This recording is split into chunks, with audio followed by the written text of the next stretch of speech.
Good morning, everybody. We're going to do a lesson today that offers actually quite a bit of freedom and creativity. The notes that I'm going to do are going to come from page 109 and 110. I'm just going to take you through the problems that I did on those pages. Your assignment will be page 111 and 112. We are going to be sketching a graph when given a scenario, when we want the graph to represent that scenario appropriately. So let's take a look at the first example. I think it's one of the best examples that they give us. So first of all, here's what they've given us. We have a graph, all right? And notice that I have labeled each section of the graph. Section 1, 2, 3, 4, 5, 6, 7, 8, 9. And here's what this graph is meant to represent.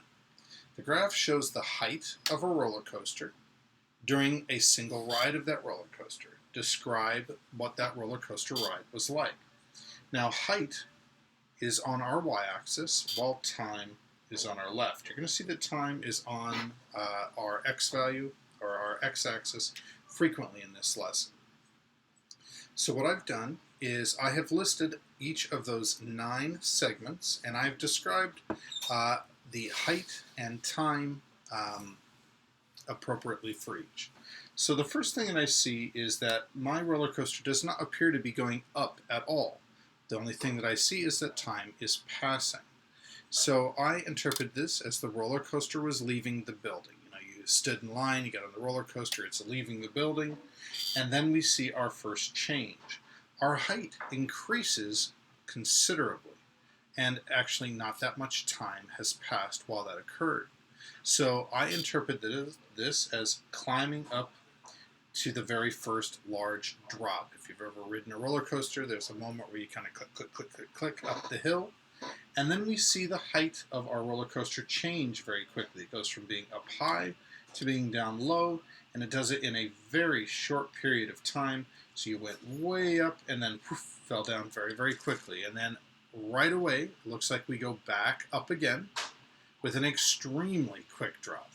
Okay, our height is almost vertical here. It must have been a pretty exciting ride. And it happens in a very, very short period of time. We look at our roller coaster. Now, there's a brief moment here where our height does not change, okay? Only time seems to have passed. So I interpreted that as maybe going around a flat corner, kind of turning around the course of the roller coaster before we go back up again. And the big last final drop for number 8, followed by going back into the building on number 9. So what they're going to do is give you a written graph or a written explanation of what the graph should look like, and your job is to interpret it.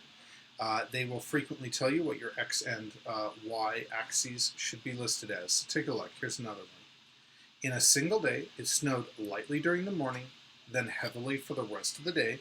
Graph the time on the x-axis and snowfall amount on the y-axis. So the further right I go, the more time has passed. Now, they said for a single day, so I imagine that this graph from left to right is a single day. Now, the snow doesn't disappear, so it's going to keep piling up. So I made sure that my line continually goes up. But I tried to imagine lightly during the morning. So the morning time, the snow began to slowly pile up. Then heavily for the rest of the day. So I imagine that it was really, really heavy for kind of a few hours during the day, and then continued to pile up, maybe still heavily, but not as heavily. I was just trying to be a little bit creative with it, and I encourage you guys to do the same when you're given a similar problem. Let's look at this one. Now this one was a little bit more accurate, and it's the most accurate one. You don't have one this accurate on your assignment. So Maya bought a painting. The value of the painting dropped 25% after 1 year, then increased in value over the next 5 years. So what I need is a total of 6 years. So that's why I have 1, 2, 3, 4, 5, 6 dashes on my chart. Now, over the next 5 years, reaching a value that was twice what she'd paid for. So since value is listed on our y-axis, I knew that I wanted my eventual height to be double the height that I started out with. Now the painting didn't start out worth nothing at all. So I just imagined that it started in the middle. Now dropping 25% was 1/4 of its value. So I broke this into 1, 2, 3, 4 lines. So 1/4 of its value, and then steadily increased towards twice its original value over the next 5 years. So it kind of creates a look of a check mark. Now we have one other that I'm going to show you guys as well here. Let's take a look. So this one is a basketball is dropped out a window on the second floor of a school onto the concrete below. Each time the ball hit, it bounced and it reached a height that was half of its previous bounce. So I do need to make sure that my height decreases by 1/2 each time.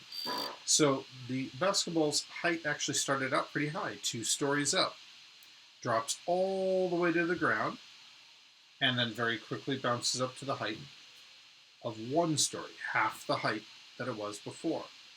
Falls down, bounces up. Now we're only half a story up. Bounces down, bounces up. A 1/4 of a story, bounces down, bounces up, bounces down, bounces up. And so you can see eventually that basketball would no longer be bouncing. It would just be rolling on the ground. Many of us have done something like this in real life.